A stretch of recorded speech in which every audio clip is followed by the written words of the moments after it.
안녕하세요. 저는 나이 60에 새로운 인생을 살게 된 이영자라고 합니다. 죽을 고비 넘기고 살게 되어서 그런가 세상에 있는 모든 게 참 아름답게만 보이네요. 이렇게 꽃밭 같은 인생을 왜 그리 열심히 살지 않고 저버리려고 했나. 지난 세월이 참으로 아쉽습니다. 하지만 지금은 누구보다도 열심히 인생을 즐기고 하루하루 즐겁게 살아가고 있는데요. 제가 다 늙어서 이렇게 새 인생을 살게 된 사연을 적어보려고 합니다. 그럼 시작해 보겠습니다. 25세 옆 동네에서 철물점 하던 집 아들한테 시집을 가게 되었습니다. 집안끼리 알던 사이라 맞선 보고 2달 만에 결혼 약속을 하게 되었습니다. 첫인상은 참 착하다는 인상이었습니다. 저보다 2살 많던 남편은 첫 만남에 제 눈도 못 쳐다봤습니다. 밥 먹는데 막 물도 쏟고 걷는 것도 삐걱삐걱거리고 암튼 엉망진창이었습니다. 그런데 그게 참 착해 보이대요. 능글능글하게 여자 잘 다루는 것보다야 쑥맥이 낫다 싶었습니다. 첫눈에 호감이 생긴 저는 남편이랑 결혼까지 결심하게 되었습니다. 그런데 이 남자 결혼하고 나니깐 더 착하더라고요. 맞선 볼 땐 어색하기도 하고 체면 챙기려고 더 그랬나 보다 했는데 그게 아니라 정말로 착한 사람이었습니다. 길에서 어르신이 무거운 거 들고 가는 꼴을 못 보는 사람이었습니다. 자기가 아무리 급한 일이 있어도 꼭 짐 들어드렸고요. 불의를 보고도 못 참는 사람이었습니다. 숫기도 없고 평소에 뭘 나서서 하는 사람이 아닌데도 누가 위험한 상황에 처해 있으면 그런 건 또 못 넘어가더라고요. 불량배들한테 당하고 있는 고등학생 애들도 구해준 적이 있었고 어떤 초등학생 애가 차에 치일 뻔한 것도 구해준 적이 있습니다. 결혼 초반엔 너무 오지랖 부리는 게 아닌가, 왜 저렇게 착할까 했는데 나중엔 그냥 그러려니 했습니다. 남한테만 착한 게 아니고 저랑 저희 가족들한테도 엄청 착했거든요. 저희 어머니가 한쪽 다리가 좀 불편하셔서 다리를 저르셨습니다. 그런데 저희 부모님이 장세를 하셔서 어머니가 서 계시는 시간이 많았거든요. 남들은 두 쪽으로 서 있는 걸 어머니는 한쪽으로 서 있으셔야 하니까 항상 다리가 땡땡 부어 있었습니다. 그럼 저희 남편은 한 번씩 저희 어머니를 찾아가서 말없이 다리를 주물러 줬습니다. 생색내지도 않고 힘들어하지도 않고 그냥 아무렇지 않게 그렇게 하더라고요. 또 저희 부모님 생신도 빼먹지 않고 챙기는 사람이었습니다. 뭔가 거창한 걸 해주는 게 아니라 형편에 맞게 준비해서 진심을 다해서 축하해주는 모습이 참 멋있어 보였습니다. 그게 또 매년 하려고 하면 쉬운 게 아니잖아요. 신경 쓸 것도 여간 있는 게 아니고요. 매번 떡도 맞추고 선물도 고르고 식사 자리도 준비하는 걸 귀찮다는 내색도 없이 해주었습니다. 남편이 저희 부모님한테 잘하니까 저도 시댁에 잘하려고 노력 많이 했습니다. 명절날도 며느리 3명 중에 제일 먼저 가서 음식하고 시부모님 생신상도 성심성의껏 차리곤 했습니다. 그렇게 서로 집에 잘하니까 집안에서도 좋아하시고 저희 부부 사이도 참 좋았습니다. 그래서 그런가 어쩌다 보니까 순식간에 애를 셋을 낳게 되었습니다. 아들 하나, 딸 둘을 갖게 된 저희 부부는 밥 안 먹어도 참 든든하고 행복했습니다. 남편은 애들 보는 것도 참 잘하고 열심히 했습니다. 요즘에야 육아하는 아빠들이 많다고 하지. 옛날엔 그런 거 꿈도 못 꿨거든요. 먼저 결혼해서 애 낳고 사는 지인들만 봐도, 아니, 가까운 우리 부모님들만 봐도 아빠들이 애를 많이 보는 시대가 아니었습니다. 심지어 저희 아버지는 저 기저귀도 한 번 안 갈아보셨다고 하시더라고요. 그런데 우리 남편은 참 다르더라고요. 애기 기저귀 갈아야 하면 그냥 알아서 갈고 애기들 목욕도 척척 시키고 또 놀아주는 건 얼마나 잘하는지 엄마인 저보다 놀아주는 걸 더 잘했습니다. 혼자 애들 데리고 동네 한 바퀴 돌고 오기도 했고 가끔 친구들 만날 때면 애들 자랑하고 싶어서 데려가고 싶어 했습니다. 이렇게 자상하고 착한 사람이랑 결혼하게 된 내가 참 복이 많다. 이런 사람 만나 참 다행이다 생각하면서 살았습니다. 애들 어릴 때 그렇게 잘 놀아주더니 좀 크고 나서는 공부도 잘 봐줬습니다. 왜 그런 말이 있잖아요. 교수도 자기 애는 못 가르친다고. 제가 애들 한글 봐줄 때 속이 그렇게 터져서 애진작에 손을 놓았거든요. 아휴, 내 자식은 내가 가르치는 게 아니구나 하고 깨달은 순간이었습니다. 그런데 저희 남편은 큰 소리 한 번 안 내고 애들 한글이며 숫자며 잘 가르치더라고요. 그리고 남편이 학교 다닐 때 공부를 잘했거든요. 그래서인지 아주 야무지게도 애들을 가르쳤습니다. 남편이 화도 안 내고 잘 가르쳐서 그런지 애들도 공부를 좋아하고 곧잘 하더라고요. 첫째 아들은 장남이라 그런가 애답지 않게 진중한 면도 있고 묵직하기도 하고 똑부러졌습니다. 남편 닮아 어릴 때도 키도 커서 반에서 반장을 도맡아서 하곤 했었죠. 말하는 것도 어른스럽게 말하고 맨날 동네 동생들 잘 챙기고 다녀서 동네 아줌마들 사이에서는 별명이 애늙은이였습니다. 그런 장남을 두어 참 뿌듯하고 어깨가 으쓱했죠. 그 밑에 저희 딸들도 얼마나 사랑스럽고 예뻤는지 모릅니다. 둘째 딸은 아기 때부터 애가 참 유별났습니다. 잘 울지도 않고 그러면서도 고집은 또 엄청 세더라고요. 얘 보통 애가 아니다 싶었죠. 아니나 다를까 한 7살 때부터 그 두각을 드러냈는데 같은 동네 초등학생 오빠들을 다 휘어잡고 다녔습니다. 여장부가 따로 없었습니다. 쪼막만한 게 쨍알쨍알하면서 말을 어찌나 잘하는지 언니 오빠들이 다 깨갱하면서 한마디를 못했다죠. 누굴 닮았는지 성격이 정말 활발해서 사고도 많이 치긴 했지만 그만큼 건강하고 씩씩해서 보기 좋았습니다. 그리고 우리 막내딸은 든든한 언니와 오빠 밑에서 공주처럼 자랐습니다. 막내가 위에 애들과 다르게 참 숫기도 없고 말수도 많지가 않았어요. 매사에 신중하고 꼼꼼한 아이였습니다. 오죽하면 7살 때 시장에 구두 하나 사러 갔었는데 시장 5바퀴를 돌고 들어간 가게 안에서 1시간을 넘게 고민했으면 말 다 한 거죠. 뭐 차분하기도 하고 엄청 차분하고 얌전한 아이였습니다. 인형같이 예쁜 애가 가만히 앉아있으니 오빠랑 언니가 가만히 있었겠어요. 아주 예뻐 죽겠다 했었죠. 우리 3남매를 보고 있으면 항상 흐뭇하고 뿌듯하고 그랬습니다. 남편이랑 애들 참 귀하게도 키웠습니다.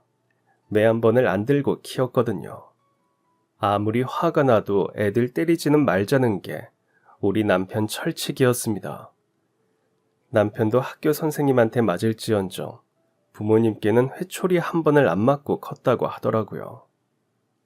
매 맞는다고 다 잘 크는 게 아니라고 남편이 말했습니다. 저는 엄청 맞고 컸거든요. 저희 어머니 손이 엄청 매워서 등짝 한 번 맞으면 아유, 그날은 하루 종일 손바닥 자국이 등에 그대로 있었습니다. 그런 저로서는 남편의 말이 잘 이해도 되지 않고 몇 번을 정말 회초리 들고 싶은 마음이 폭발할 것 같았는데 그래도 남편과의 약속이었으니까 지키려 노력했습니다. 애들이 클수록 걱정은 좀 되었습니다. 사춘기 시작되면 부모한테 반항도 많이 할 텐데 그때 아빠 무서운 줄 알아야 좀 말을 듣지 않을까 생각했습니다. 그런데 웬걸 저희 아이들이 사춘기 때 좋아하는 여자애 때문에 골머리는 썩어도 부모한테 대들지는 않더라고요. 어른 공경할 줄 알고 잘못된 길로 안 빠지는 똑똑한 아이였습니다. 자연스레 그런 오빠 보고 큰 우리 딸들도 중고등학생 잘 넘겼고요. 우리 남편이 현명했구나 또 한 번 느낀 계기가 되었습니다. 아들 대학 보내고 군대까지 보내고, 큰딸은 경찰 되고 싶다고 공부 시작하고, 작은 딸은 학교 선생님 하고 싶다고 하더니 장학금 받고 대학까지 갔습니다. 열심히 키운 보람이 있나 싶었습니다. 뭐 앞날이 어떻게 될지는 모르는 거지만 다들 자기 갈 길 똑부러지게 잘 찾아가는 게 참 기특하다 생각했죠. 우리 애들 참 잘 키웠다. 그쵸, 여보? 이제 우리 둘만 남았네. 맨날 집이 시끄러웠는데 참 조용하네요. 그러게, 신혼 때 생각나고 좋은 걸 뭐. 오랜만에 밖에서 외식이나 할까요? 기쁜 마음도 잠시, 물가에 내놓은 애들 돈 엄마라도 되는 양, 애들이 걱정되기도 하고 마음이 허전하기도 하고 그랬습니다. 제가 그런 기분을 느끼는 걸 눈치챈 남편은 더욱 저를 챙겨주었죠. 가끔 둘이 밖에 나가서 외식하면서 기분도 내고 영화도 보러 가고 집에서 통닭 한 마리에 맥주도 먹곤 했습니다. 어차피 자식이야 언젠가는 내 품을 벗어날 사람들이니 남은 생은 우리 남편이랑 재밌게 지지고 볶다가 살아야겠다고 생각했습니다.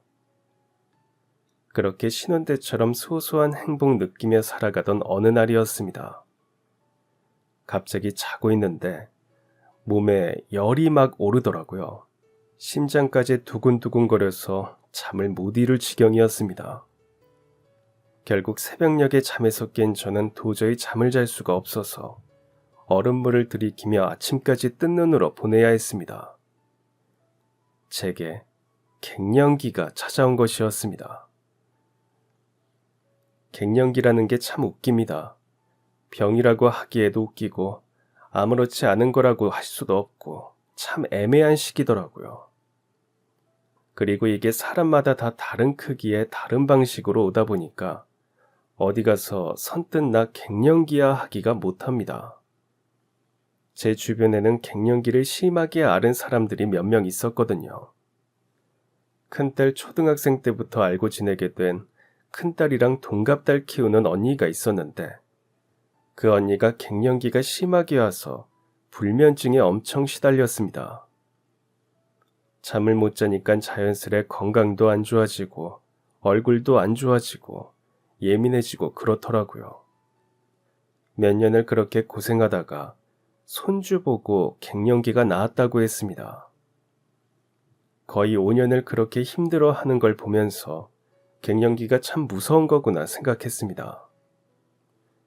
또 제 지인은 여자 말고 남자가 그렇게 갱년기가 심하게 왔답니다.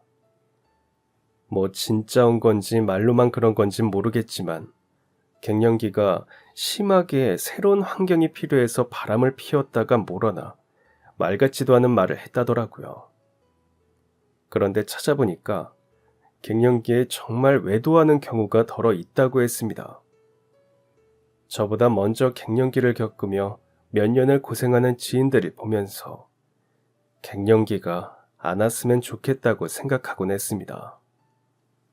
하지만 피해갈 수 없는 그 시기가 찾아왔고 그게 하필 애들이 집에 없을 때 찾아온 바람에 저는 더욱 큰 외로움을 느끼고 울적한 기분을 느끼게 되었습니다.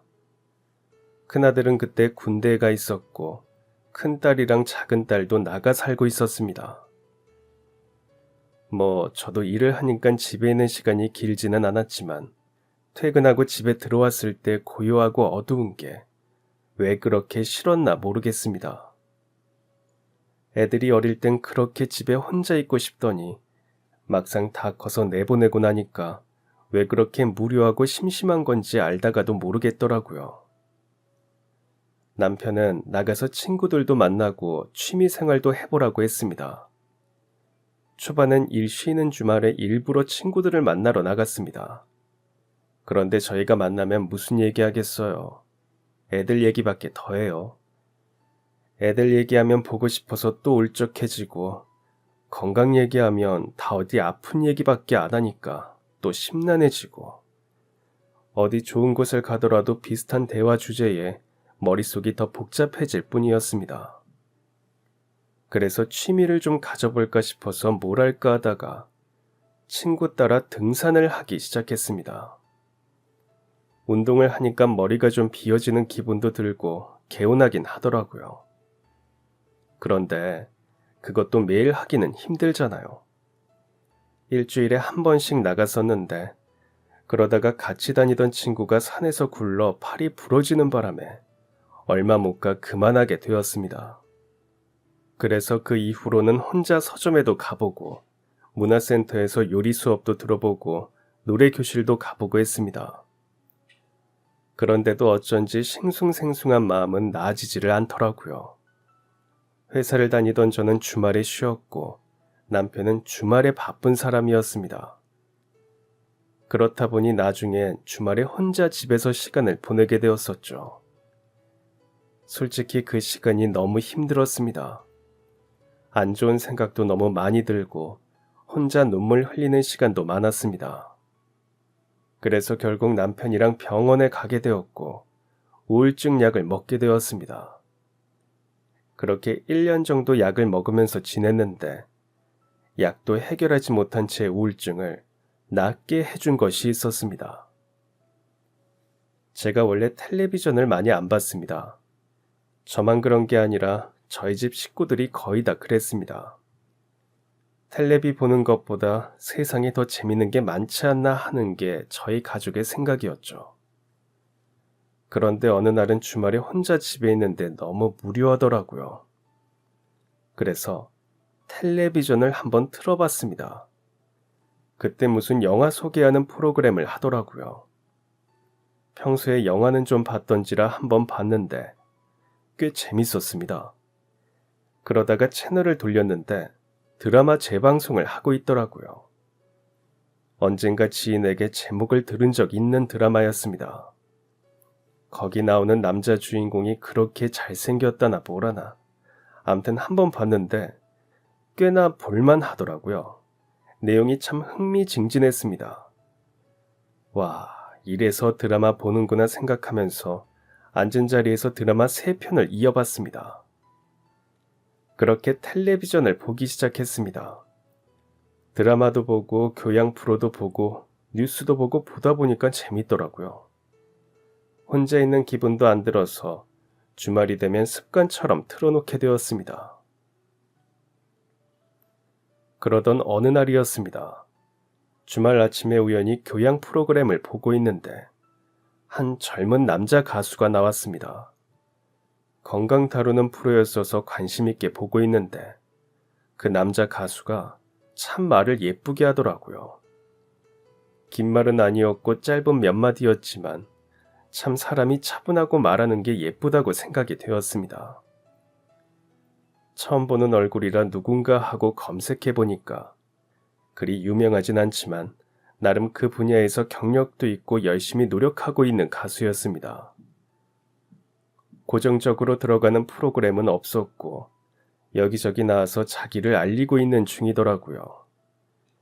인터뷰한 기사를 보게 되었는데 어려운 환경에서도 노래가 너무 하고 싶어서 노력을 많이 했고 그러면서 공부까지 잘한 참 열심히 사는 사람이었습니다.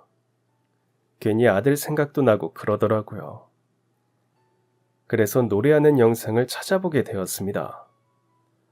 그런데 노래를 어쩜 그렇게 잘하는지 눈을 못 뜨겠더라고요. 애들 방에 있는 노트북을 찾아서 노래하는 영상을 더 찾아봤습니다. 잘하는 것도 잘하는 거지만 뭐라고 해야 할까? 되게 진심을 다해서 노래를 하는 모습이 너무 예뻐 보이더라고요.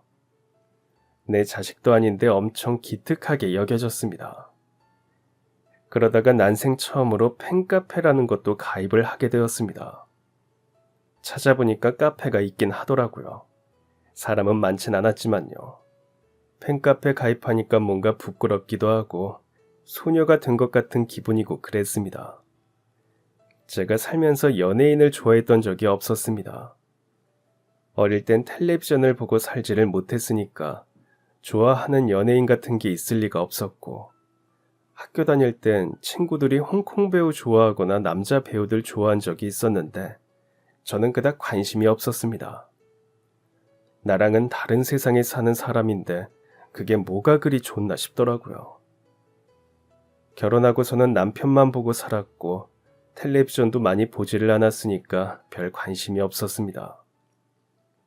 어떤 배우가 잘생겼다더라, 어떤 가수가 노래를 참 잘한다더라 하는 이야기를 들어도 그냥 그런가 보다 하고 말았죠.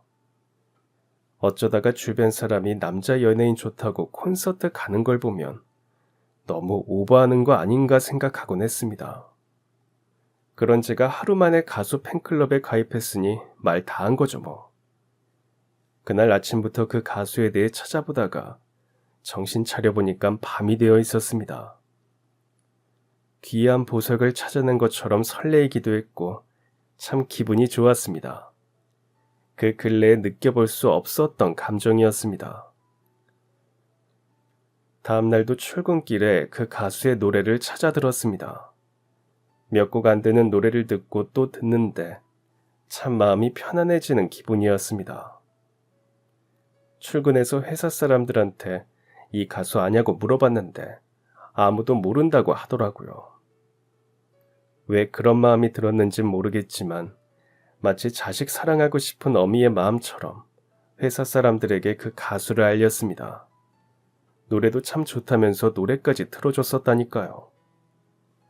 다음 날도 또 다음 날도 그렇게 그 가수한테 푹 빠져 있었습니다. 저희 남편이 진짜 고마운 게 보통 아내가 젊은 남자 가수한테 빠져 있으면 한심하게 볼 법도 하잖아요. 싫을 수도 있고요. 그런데 그 가수가 대체 누구냐면서 같이 관심을 가져줬습니다. 노래 들으면서 노래 참 잘한다고 해주고 팬카페 들어가서 같이 구경도 했습니다. 그러다가 어느 날은 사진관에 가서 그 가수 사진 몇 장을 뽑아왔더라고요. 눈 아프게 핸드폰으로 보지 말고 액자에 끼워두고 보라면서요. 그러면서 이런 말을 해주었습니다. 당신 요 근래 본 모습 중에 제일 밝아 보여. 당신 웃는 것도 오랜만에 보고 그 가수한테 참 고맙네. 저도 모르게 제가 자꾸 웃었나 봅니다. 보고 있으면 마구 미소가 나오긴 했습니다. 그 당시 제겐 그 가수가 되게 가깝게 느껴졌습니다. 가까이에서 저를 응원해주는 것 같은 기분도 들고 그 기분 좋은 미소에 마음이 편안해지기도 했고요. 그러다 병원 가서 상담을 하는데 선생님께서 이제 약 끊어보는 게 어떻겠냐고 하시더라고요. 상태가 많이 호전된 것 같다면서요.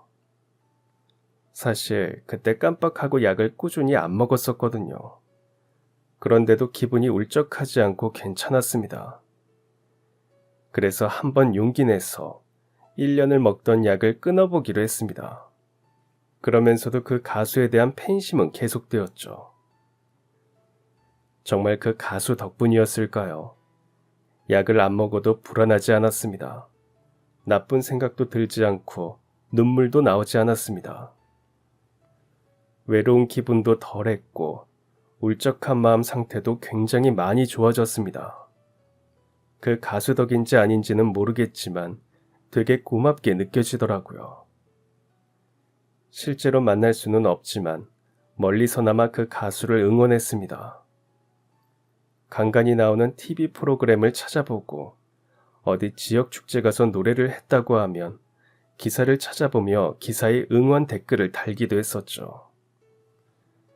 그러다가 팬카페를 보는데 저희 동네에서 멀지 않은 곳에 행사를 하러 온다는 겁니다. 버스 타고 30분 정도만 가면 되는 거리였습니다. 마침 주말이기도 했고 이번 기회 아니면 다시는 못 볼 것 같다는 생각이 들었습니다. 그래서 저는 용기를 내서 그 가수를 만나러 가게 되었습니다. 그게 뭐라고 진짜 떨리더라고요. 생전 처음 느껴보는 두근거림이었습니다. 이게 막 이성을 만나는 설레임의 두근거림이 아니라 그냥 막 덜덜덜덜 떨렸습니다. 뭐라고 해야 할까? 엄청 중요한 시험 보러 가는 기분도 들고 괜히 제가 무대에 서는 것 같은 기분도 들고 동화 속 세상에 들어가는 기분도 들고 하여튼 간에 너무 떨려서 청심환까지 먹고 갔습니다. 다른 연예인들 보니까 팬들이 무슨 선물 같은 걸 되게 많이 해주더라고요. 어쩌다가 다른 연예인 팬사인회 하는 영상을 잠깐 보게 되었는데 와, 아주 선물이 쌓여 있었습니다. 앙증맞은 인형도 주고 생필품도 주고 값비싼 선물도 선뜻 하는 것 같더라고요. 또 어떤 연예인이 텔레비에 나와서 하는 얘기 들어보니까 팬들이 촬영장에 밥차며 커피차를 보내줬다는 얘기를 듣게 되었습니다. 참 세상에 돈 많은 사람 많다 싶으면서도 내가 좋아하는 가수도 저런 거 받으면 참 좋아하겠다 생각했습니다. 제가 좋아했던 그 가수는 팬이 많지 않으니까 팬사인회도 한 번도 한 적이 없었고 밥차 같은 것도 못 받을 것 같더라고요. 그래서 고민하다가 그 가수를 만나러 가는 날 음료수를 사들고 갔습니다. 다른 팬들처럼 커피차를 보내줄 여력은 안 되지만 그래도 음료수 정도는 살 수 있잖아요. 도와주는 사람이 몇 명이 될지는 모르겠지만 행사장 관리하는 사람들도 같이 나눠 먹으면 좋으니까 20개 정도로 넉넉하게 사서 갔습니다. 행사 시작 시간보다 훨씬 일찍 도착한 저는 행사장 뒤편을 기웃거렸습니다. 거기가 야외 행사장이었거든요. 위에 파란 천막들 쳐진 곳이 많았는데 아무래도 거기서 대기를 하는 것 같았습니다. 그러다가 한 젊은 남자를 발견하게 되었고 그 가수를 찾고 있다고 혹시 어디 있는지 알 수 있냐고 물으니까 그 남자가 깜짝 놀라면서 안내를 해줬습니다. 알고 보니까 제가 좋아하는 가수 회사 실장이라고 하더라고요. 작은 회사라 실장님이 매니저 역할까지 한다는 것을 팬카페에서 본 것도 같았습니다. 아, 그게 다른 건 아니고 제가 참 팬이거든요. 노래 잘 듣고 있습니다. 이것 좀 나눠 드시라고 사와봤어요. 제가 음료수를 건네자 그 가수는 어쩔 줄을 몰라 했습니다. 티는 안 냈지만 어쩔 줄 모르겠는 건 저였거든요. 텔레비전이랑 노트북으로만 보던 사람이 제 눈앞에 있는 게 믿기지가 않았고 너무 긴장이 되었습니다. 눈을 어디에 둬야 할지 모르겠어서 눈도 잘 못 마주치고 힐끔거렸죠. 텔레비전에서 본 것처럼 참 예의 바른 사람이었습니다. 벌떡 일어나서는 제 손에 든 음료수를 받아들고 너무 고맙다며 허리를 숙여 인사를 했습니다. 먼 길 와줘서 고맙다고 이따 노래 2곡 하고 가는데 열심히 할 테니까 꼭 지켜봐 달라고 했습니다. 사인 적혀져 있는 CD도 챙겨주고 자기는 줄 게 없어서 어떡하냐며 발을 동동거리다가 오늘 날씨가 더우니까 이거라도 하라며 가지고 있던 부채를 줬습니다. 귀여운 캐릭터 모양의 부채였는데 조카랑 문방구에서 같이 산 거라고도 했습니다. 또 물까지 챙겨주더라고요. 그렇게 20여 분 정도 대화를 나누다가 행사가 시작되면서 저는 대기실에서 나오게 되었습니다. 나오는 데에도 그 가수가 천막 바로 앞까지 따라 나오면서 조심히 가라고 몇 번을 인사를 했는지 모릅니다. 저는 천막을 나와 행사장 한쪽 의자에 자리를 잡고 앉았습니다. 방금 전에 나눈 대화들이 마치 꿈처럼 느껴졌습니다. 분명 그 가수가 했던 말들은 또렷하게 기억이 나는데 제가 무슨 말을 했는지 대답은 잘 한 건지 어쨌는지 기억이 나지를 않았습니다. 한참 머릿속이 멍하더라고요. 정말 동화에 들어갔다 나온 기분이었습니다. 여전히 쿵쾅거리는 가슴을 부여잡고 앉아있다 보니 드디어 제가 좋아하는 가수의 무대가 시작되었습니다. 이 멋진 광경을 두 눈으로 직접 보게 되더니 그저 감격스러울 뿐이었습니다. 정말 유니콘이라도 발견한 듯한 기분이었습니다. 그만큼이나 그 가수의 무대는 참 멋지고도 매력적이었습니다. 2곡의 노래가 끝나지 않기를 빌면서 가사 하나하나, 하나하나를 마음에 새겼습니다. 무대가 끝난 뒤 여기 오길 참 잘했다. 가까이서 노래를 들을 수 있어 참 행복하다고 생각하며 집에 돌아갔습니다. 그렇게 또 몇 달을 보냈습니다. 제가 좋아하는 그 가수는 간간히 텔레비에 나왔었는데 그 횟수가 점점 줄어들었습니다. 그러다가 어느 순간부터는 텔레비에서 아예 볼 수가 없었습니다. 팬카페에도 별다른 소식이 올라오지 않았습니다. 새로운 노래를 내는 것 같지도 않았고 외부 행사를 다니는 횟수도 점점 줄어드는 것 같았습니다. 뭐하고 사는 걸까 궁금해하던 어느 날 팬카페에 글 하나가 올라왔습니다. 그 가수가 회사 아이들을 통해 직접 쓴 글이었습니다. 노래를 하다가 새로운 기회가 찾아와서 그쪽에 전념을 하려고 한다는 소식이었습니다. 노래만큼이나 좋아하는 일이 생겼다는 말을 덧붙였고 가수로서의 삶을 정리할 것 같다는 글도 있었습니다. 솔직히 아쉬운 마음이 컸지만 응원하기로 했습니다. 분명 어떤 분야에서든 진심을 다할 것이고 또 멋있게 그 일을 잘 해낼 거라고 생각했으니까요. 그렇게 제가 좋아했던 가수는 점차 제 마음속에 묻게 되었습니다. 그렇게 몇 년이 흘렀습니다.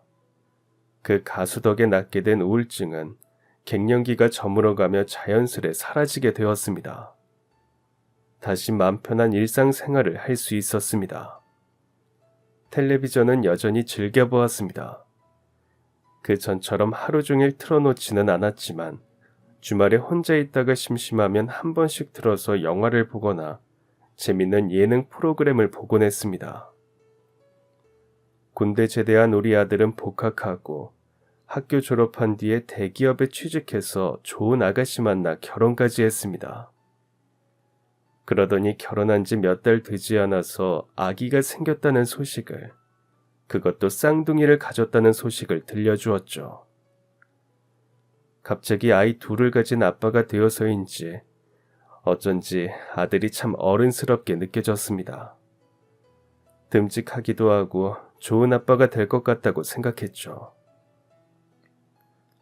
그렇게 아들은 자기 가정 잘 꾸려서 귀여운 쌍둥이들 낳고 잘 살았습니다. 종종 쌍둥이 보고 싶어서 놀러 갔었는데 엄마 아빠 닮아 야물딱지게 생겨서는 목소리도 우렁차더라고요. 자식 키울 땐 저도 어리고 다 처음이니까 어떻게 키웠는지도 모르게 세월이 흘렀는데 손주 보는 재미는 또 달랐습니다. 울어도 예쁘고 징징거려도 예쁘고 잠을 안 자도 예쁘고 그저 예쁘기만 하더라고요. 그렇게 애들 낳고 살다가 아들이 해외에 있는 자사로 발령이 났고 아들네가 전부 다 미국으로 가게 되었습니다. 처음엔 좀 당황스러웠는데 이미 내 품의 자식이 아닌 걸 어쩌겠어요. 더 잘 살자고 가는 거 붙잡을 수도 없었고요. 미국에서 잘 자리 잡고 살면 오히려 좋죠 뭐. 아쉽게도 쌍둥이를 영상통화와 사진만으로 봐야 했지만 아들네가 언제나 행복하기를 빌었습니다. 경찰이 되고 싶다던 우리 큰딸은 정말 잠도 안 자고 끼니도 대충 해결하면서 공부를 그렇게 열심히 하더니 결국 경찰이 되었습니다. 그런데 그게 생각만큼 쉽지가 않은 것 같더라고요. 공부의 연속이라고 했습니다. 교대 근무를 하면서도 끊임없이 공부를 하는 큰딸이 대견했습니다. 그런데 남자한테는 영 관심이 없는지 누구 만난다는 소리도 안 하고 결혼은 별 생각 없다고 하더라고요. 뭐 요즘 젊은 사람들 결혼 안 하는 사람이 넘쳐난다던데 그거 안 한다고 큰일 나는 것도 아니고 지금 우리 딸이 행복하면 된 거겠지 싶어서 딸을 응원해 주었습니다. 그리고 마지막으로 우리 막내. 작은 딸은 대학 졸업하고 임용 합격하고 학교에서 근무를 하다가 갑자기 결혼을 하고 싶다며 남자를 데리고 왔습니다. 딸이 만나는 사람이 있는 줄은 전혀 몰랐거든요. 그런데 글쎄 두 사람 만남이 참 기가 막힙니다.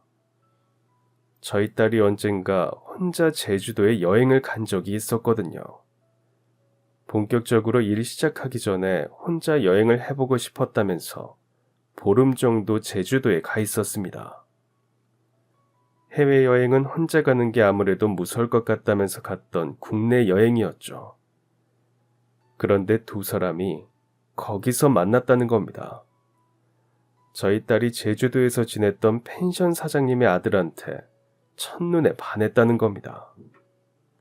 그런데 그 아들도 우리 딸한테 첫눈에 반했대요. 그렇게 인연이 된 두 사람은 바다를 넘는 장거리 연애를 시작한 거였습니다. 어쩐지 우리 딸이 그 이후로 제주도를 종종 가더라고요. 두세 달에 한 번씩 제주도에 가길래 제주도 여행이 참 좋았나 보다 생각했습니다. 한번 같이 갈까 하고 물어봤더니 가서 친구들을 만나기로 했다길래 속으로 조금 서운해했었는데 연애를 하러 갈 줄은 꿈에도 몰랐죠. 정말 인연이라는 건 언제 어떻게 어디서 만나게 될지 모르는 것 같습니다. 특히 우리 막내처럼 조심성이 많고 신중한 아이가 타지에서 여행을 하다가 신랑감을 만났다니 더욱 신기했죠. 두 사람은 양쪽 집안의 축복 속에 결혼식을 올렸고 딸은 결혼 후 제주도로 가게 되었습니다.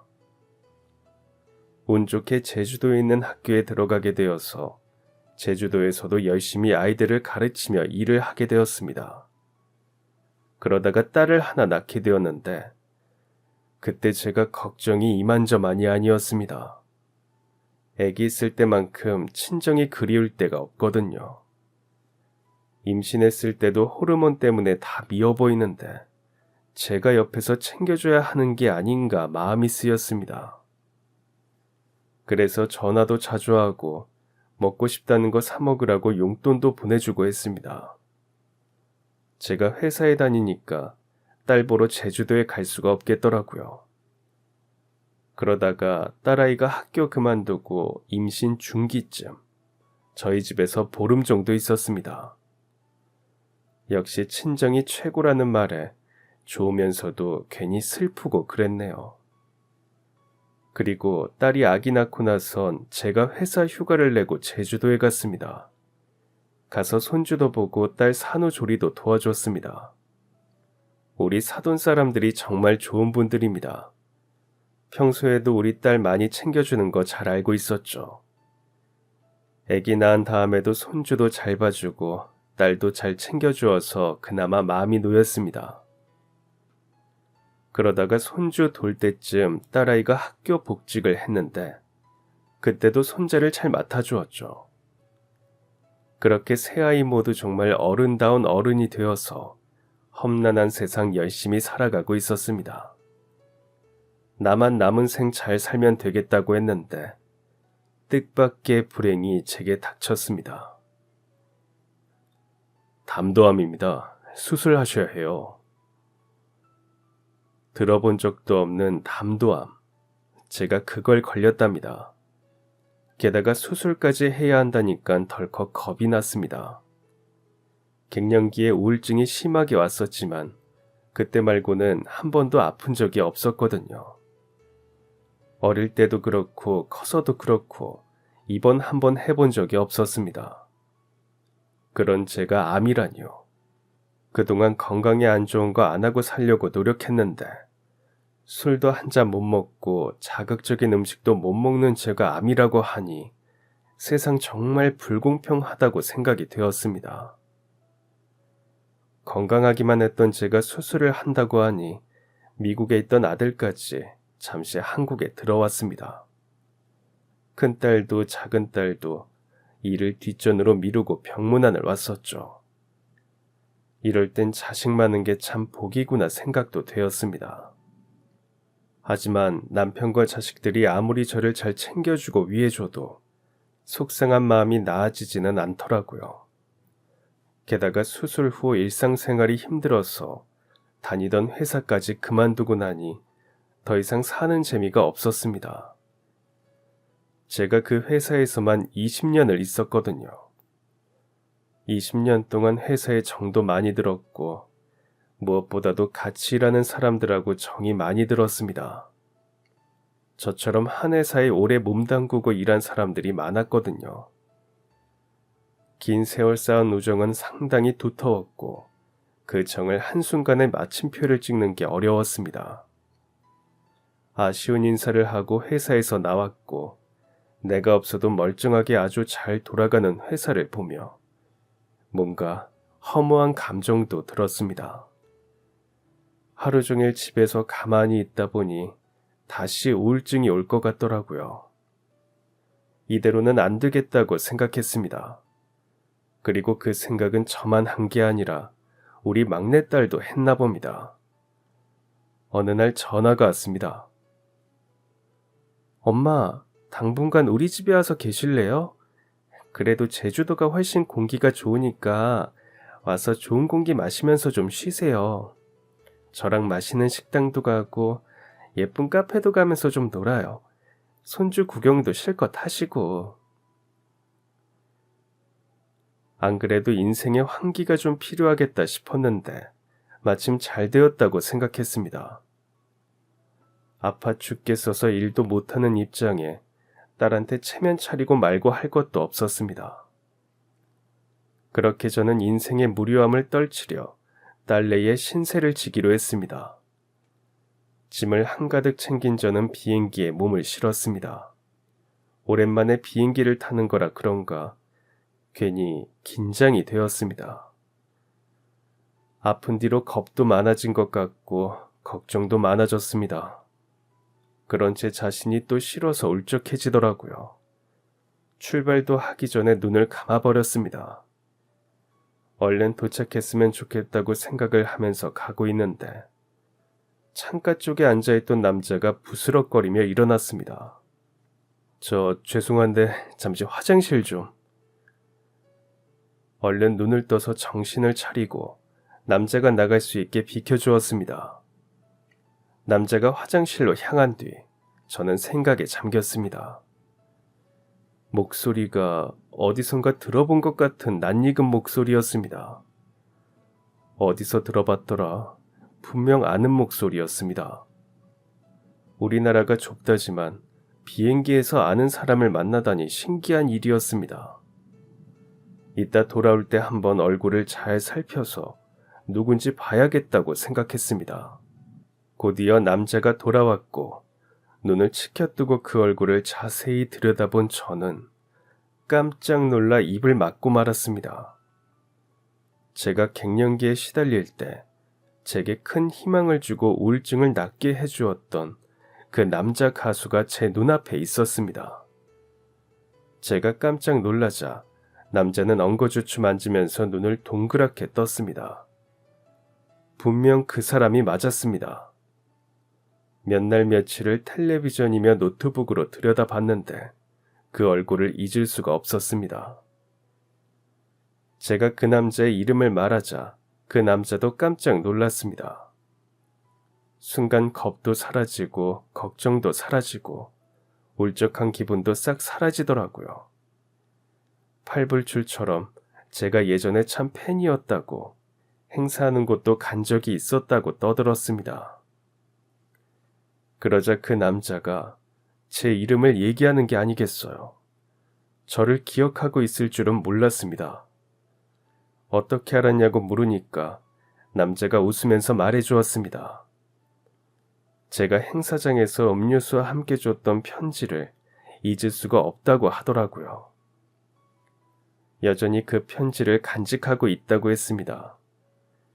짧은 가수 생활 중 몇 없는 팬들을 어떻게 있냐고 하며 웃더라고요. 그리고 그 편지에 적혀있던 제 이름을 기억했답니다. 그리고 제가 인터넷 기사에 응원 댓글을 종종 달았다고 했잖아요. 제가 옛날 사람이라 아이디를 그냥 제 이름으로 해두었거든요. 그 댓글들을 보고 제 이름을 더욱 잊을 수가 없었다고 했습니다. 참 신기한 인연에 둘 다 신기해하면서 한창 그 시절 이야기를 나누었습니다. 그러다가 문득 왜 지금은 노래를 안 하는지 궁금해서 물어봤습니다. 왜 요즘엔 안 나오세요? 무슨 사정이라도. 그때 팬카페에 좋은 기회가 생겼다고 들었는데. 그러니 그 남자가 그간 있었던 일을 말해 주었습니다. 어릴 때부터 노래를 참 좋아해서 그쪽으로 전공을 살려 대학까지 갔다고 했습니다. 그러다가 학생들 노래를 가르치는 일을 하게 되었다고 했죠. 계속 가수가 하고 싶었던 남자는 아이들을 가르치면서도 계속해서 오디션을 보며 꿈을 향해 도전했고 끝내 가수가 될 수 있었답니다. 가수만 되면 인생이 탄탄대로일 줄 알았답니다. 그만큼 노래 실력에 자신이 있었으니까요. 하지만 노래 실력만 가지고 덤비기에는 연예계 생활이 호락호락하지 않았다고 했습니다. 불러주는 곳도 없고 회사가 작으니까 실장님이랑 맨날 프로필 돌리러 다니고 앨범 하나 내는 것도 쉽지 않았다더라고요. 급기야 돈이 없어 생활고에도 시달리게 되었답니다. 그러는 와중에 남자의 어머니가 건강이 안 좋아지셨고 남자는 고향인 제주도에 잠시 가게 되었다고 했습니다. 편찮으신 어머니를 보며 마음이 많이 흔들렸답니다. 이대로 배고픈 가수 생활을 계속하는 게 맞는 건지 아닌지요. 고민하던 남자는 결국 가수 생활을 정리하고 고향에 내려가게 되었답니다. 팬들이 걱정할까봐 좋은 기회가 생겼다는 말을 남긴 채 말이죠. 그런데 그 말이 시가 되었는지 정말 좋은 일이 생겼다고 하더라고요. 제주도에서 부모님이 하시는 귤농사를 도우며 지내다가 가지고 있던 전 재산을 털어 세운 카페가 대박이 나게 되었고 그 이후로 식당과 카페 몇 개를 운영하며 지내고 있다고 했습니다. 참 다행인 소식에 저도 모르게 박수가 나왔습니다. 어떻게 사나 궁금했는데 잘 지내고 있다니 정말 다행이에요. 아유, 참 잘 됐네요. 그 이후로 어머니 건강도 많이 좋아지시고 가정도 이루고 가족들과 함께 잘 지내고 있어요. 그런데 무슨 일로 제주도에 가고 계신 거예요? 남자가 제게 왜 제주도에 가냐 물었습니다. 그 질문 하나에 갑자기 또 기분이 싱숭생숭해졌죠. 저는 제 사정을 말했습니다. 암에 걸려 수술을 한 것, 상태가 호전되지 않아서 회사를 그만두고 딸네 집에 요양차 가고 있다는 것을 말했습니다. 남자가 걱정스러운 표정으로 한참 제 이야기를 들어주었죠. 제 이야기를 다 들은 남자는 잠시 생각에 잠기더니 우리 딸 집 주소를 알려달라고 했습니다. 왜 그러냐 물으니 자기가 도움이 될 수 있을 것 같다고 하더라고요. 그게 무슨 뜻인가 영문을 모르겠었지만 그래도 주소를 알려줬습니다. 그 사람이 좋은 사람이라는 건 제가 잘 알고 있었으니까요. 남자는 자기가 운영하고 있는 카페와 식당 주소를 알려주었습니다. 주말에 카페에 꼭 놀러 오라고 하더라고요. 그래서 그 다음날 딸아이와 손주와 함께 그 남자가 운영하는 카페에 가봤습니다. 사람이 정말 많았는데 그 많은 사람들 사이에서 그 남자가 눈에 딱 들어왔습니다. 직원들과 함께 열심히 일하고 있는 모습을 보니 대견한 기분도 들고 그러더라고요. 그 사람도 저를 알아보고 환하게 웃으며 반겨주었습니다. 우리 손주 먹으라며 갖고 온 빵도 여러 개를 주고 저희 딸 커피도 타주고 저한테는 따뜻한 차를 내주었죠. 예쁘게 생긴 케이크도 주었습니다. 공짜로 받아먹기 미안해서 계산을 하려고 했는데 극구 말리더라고요. 그래서 염치불구하고 맛있게 먹었습니다. 차맛도 너무 좋고 빵도 정말 맛이 있었습니다. 그리고 며칠 뒤였습니다. 누가 찾아와서 나가보니까 제 동년배로 보이는 한 남자가 귤박스를 들고 서 있었습니다. 여기 이영자 씨 댁 맞습니까? 네, 맞는데 무슨 일로 오셨어요? 우리 아들이 보내서 왔어요. 네? 아들이요? 아들이라면 혹시... 바로 그 남자였습니다. 그 남자의 아버지가 손수 저희 딸 집까지 귤을 배달하러 와준 거였습니다. 귤을 5박스나 내려놓고 나서야 많이 먹고 건강하라는 인사를 남기고 사라졌습니다.